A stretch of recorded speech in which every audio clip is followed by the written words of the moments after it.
Dibantu subscribe ya teman. Masuknya investasi sebanyak-banyaknya adalah menjadi andalan utama atau prioritas target dari setiap rencana pembangunan pemerintah daerah. Tak ubahnya dengan Gubernur Kang Deddy Mulyadi, peningkatan investasi di daerahnya menjadi andalan utamanya di samping mempertahankan dari setiap investasi yang sudah ada. Namun, manakala suatu rencana investasi itu diwujudkan faktanya tak semudah yang kita bayangkan, utamanya dalam pengadaan lahan sebagai lokasinya yang cenderung menimbulkan beragam persoalan. Kali ini kita akan melihat persoalan rencana relokasi dari suatu lahan yang telah dibeli investor di mana di dalamnya terdapat banyak warga yang menggarap lalu menghuni lahan tersebut hingga berlangsung puluhan tahun. Setelah diinventarisir tahun 2011 maka didapatlah sejumlah warga yang akan direlokasi. Namun, investor tidak seketika merelokasinya tahun 2011 yang mungkin disebabkan belum didapatnya lahan baru sebagai tempat relokasi. Sehingga, jika pada tahun 2022 ingin dilaksanakan eksekusi relokasi tersebut, telah terjadi penambahan 25 warga penggarap baru yang mengakibatkan luas lahan rencana lokasi relokasi tak mampu menampung keseluruhan warga penggarap. Hal ini melahirkan konflik baru bagi investor dengan 25 warga penggarap baru tersebut yang mengakibatkan relokasi pada tahun itu tak dapat dilakukan. Seluruh warga penggarap baik lama dan baru kompak satu suara tak mau ada yang didahulukan dan yang belakangan.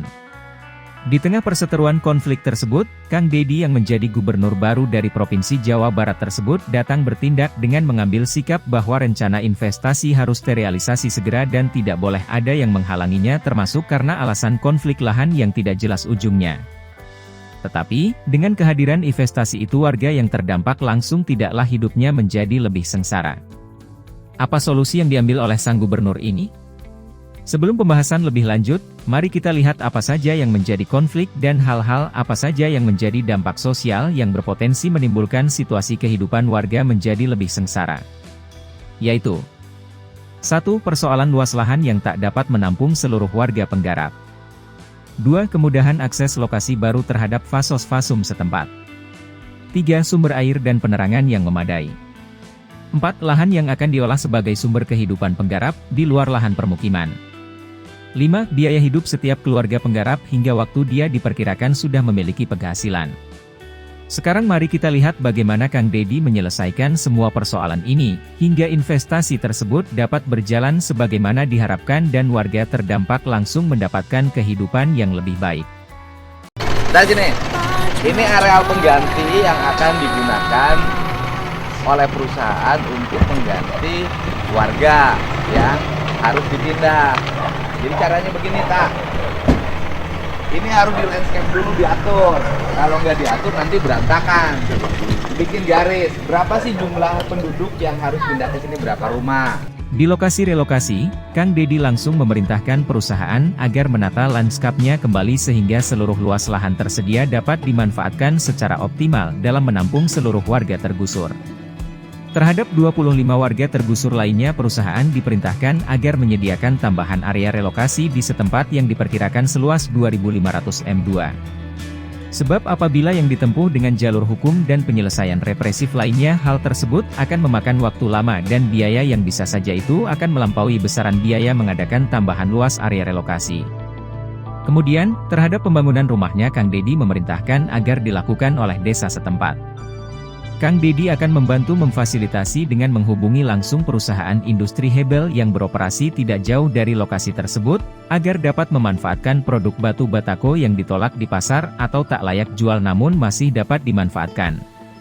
Untuk kebutuhan fasos dan fasum di dalam area relokasi, Kang Deddy memerintahkan perusahaan untuk membangunnya terlebih dahulu dengan memanfaatkan dana CSR. Penekanan sistem ini dimaksudkan bahwa dalam membangun peradaban baru di sebuah lokasi baru, adalah bagian dari tanggung jawab bersama. Yang kedua, sudah desa membangunkan. Jadi nggak warga satu-satu bangun, desa membangunkan rumah. Bata-bata yang kayak gini, itu banyak di hebel. Nah, hebel itu kan banyak tuh bata yang cacat, segala macam kan. Itu kan dibuang, ya kan? Daripada dibuang, kan dipakai oleh kita bagus, kan dibuang itu karena dijual ke material, ya kan? Kalau dikesinikan bagus, itu nanti saya bisa minta bantu ke dia, berapa bata-bata tinggal diangkut di sini dipindahin, kemudian nanti desa, nanti situ ada perusahaan besar tuh, ada Indobarat, ya kan? Bantu CSR-nya ke warga di sini, gitu kan? Nah, tinggal kan sisa berapa lagi yang belum pindah, mau pindah? Kurang lebihnya 25 rumah. Udahlah, perusahaannya juga ngalah, walaupun itu pendatang baru, datang di luar perjanjian yang tahun 2011, udah siapin aja, karena biaya ribut tuh lebih mahal. Betul Pak, betul. Nah, kan kita kekeh nih perusahaan, taruhan saya. Nanti urusan hukum, konflik, ya kan?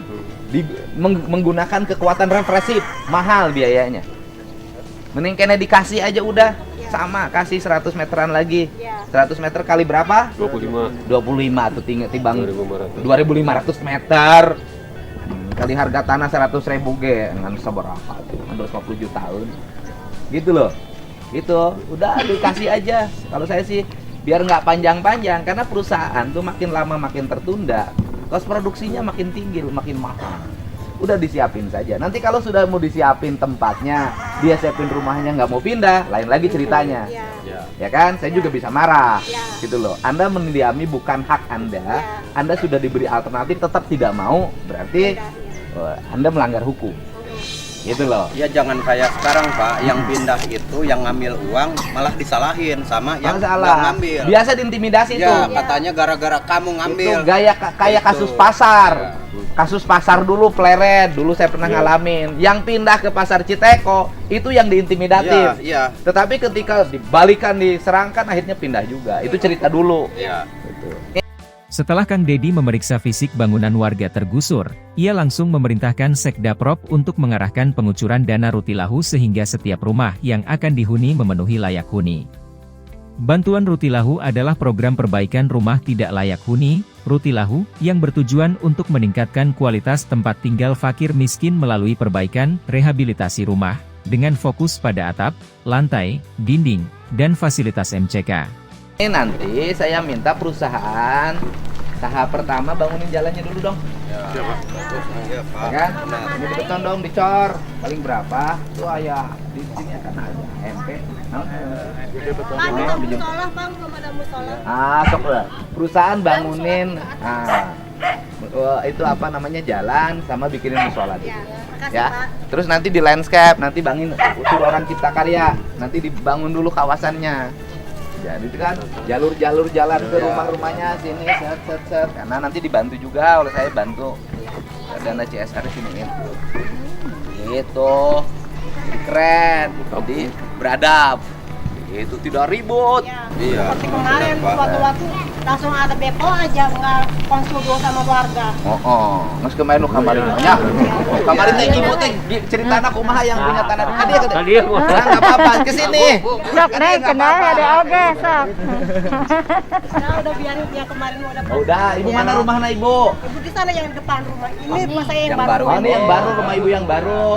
Saya kasih 15 juta, yang permanen punya saya di sana. Saya kasih 15 juta. Kasih yang baru, nanti tambah. Amin. Nanti ditambah sama Pak Sekda. Amin. Ya, Yeay. Itu loh. Gini Bu, kenapa saya ngajak Ibu Pak Sekda? Jadi gini, kan ada bantuan Rutilahu dari Pemda, ya kan? Bantuan Rutilahunya arahin ke sini. Tapi untuk tahun depan? Ya nggak apa-apa, tahun depan teh bisa Januari Februari, Ya, ya beberapa kan? bulan lagi ya, Pak. Tahun depan tuh tinggal 2 bulan lagi Pak. Oktober, November, Desember. Rutilahunya arahin sini Bu. Jadi nanti bisa kalau misalnya dari perusahaan dapat 15, tambah bantuan Rutilahu dari Pemda 10 atau 15, jadi rumahnya bagus-bagus. Amin. Gitu Bu. Udah sampein Yang betul 3 juta nanti dapat itu, Pak. Yang 3 juta. tanah juga gitu. Dapat lahan juga. Ya, kita harapkan semuanya dapat lahan. Kalau saya sih berharap begitulah. Perusahaan ngeluarin lagi 2.500 nggak apa-apa. Gitu. Daripada ribut. Nah, Selanjutnya Kang Dedi juga memerintahkan Sekda agar melakukan kerjasama dengan perusahaan dalam memberi pelatihan terhadap warga tergusur sesuai dengan kebutuhan perusahaan sebagai industri peralon. Penekanan ini dilakukan mengingat bahwa tidak tersedianya lahan lainnya untuk diolah sebagai sumber penghasilan warga. Karenanya semua warga tergusur adalah menjadi prioritas untuk bekerja di industri tersebut. Bu, nah kemudian nanti itu perusahaan kalau sudah berdiri prioritaskan yang dipindah rumah ini kerja. Amin. Itu. Harus ada perjanjian itu Pak. Prioritaskan kerja. Jadi perusahaan kerja. Nah, jadi sekarang begini caranya, Pak Sekda. Iya. Nanti panggil Kadisnaker, ya kan? Nih orang-orang yang usia produktif di sini segera buat pelatihan kerja. Nah, spesifikasi perusahaan yang dibutuhkan apa? Nanti kalau sudah berdiri misalnya setahun ke depan, yang dibutuhkan apa? Sehingga waktu menuju perusahaan berdiri itu jadi si warganya tidak nganggur, tidak melongo, ada harapan. Bapak kan perusahaannya? Siap. Sini Pak. Perusahaannya kan perusahaan apa? Paralon. Ya kan perusahaannya kan perusahaan Paralon. Nah, karena perusahaan Paralon, nah spesifikasi dibutuhan pelatihan apa? Jadi biar orang nggak pada melongo ngomong sana ngomong sini, sekarang didata oleh kepala desanya, oleh PJS-nya, anak-anak yang usia produktif untuk bekerja, usianya berapa sampai berapa. Yang usia sampai berapa itu sekarang segera disiapin pelatihan, ya kan? Nuhun kalau di Naker selama pelatihannya ada uang saku pelatihan. Amin. Siapa? Makasih. Biasanya ada biasanya program itu. Didata. Jadi orang tidak tiap hari ngomongin cerita gusur menggusur. Kan orang nganggur, ketemu orang datang, wah, tong nurut siapa? Nah gitu loh. Nah, datang deh. Jadi rame. Kenapa orang rame? Karena tiap hari ngumpul. Orang ngumpul tuh berpotensi ribut. Tapi kalau mereka sudah, oh iya saya punya harapan nih. Nanti saya kerja jadi security, nanti saya kerja dari sini. Dihitung oleh Bapak. Kalau perusahaan ini berdiri, security butuh berapa? Ya kan? Tenaga ini butuh berapa, tenaga ini dihitung rumisin sekarang bikin pelatihan. Siapa? Gitu Pak. Jadi begitu pabrik berdiri nanti sudah tinggal masuk. Nah itu bukan hanya ini Pak, itu Pak Camat. Bukan hanya ini, PT MOS. Sebentar lagi operasi. Sok sekecamatan ini dikumpulin bikin pelatihan spesifikasinya dan itu udah nanyain perusahaan. Jadi jalan, jadi progres negara tuh jalan gitu loh. Gitu. Untuk pada iya mau ribut wae ngapo aja barek Pilkades. Pilkades pasti mengambil momentum ini menjadi momentum politik. Siap pokoknya mun aing kapilih jadi kepala desa, moal digusur. Ku aing dibelaan, pasti gitu ngomongna. Geus kapilih mah anger pasti digusur.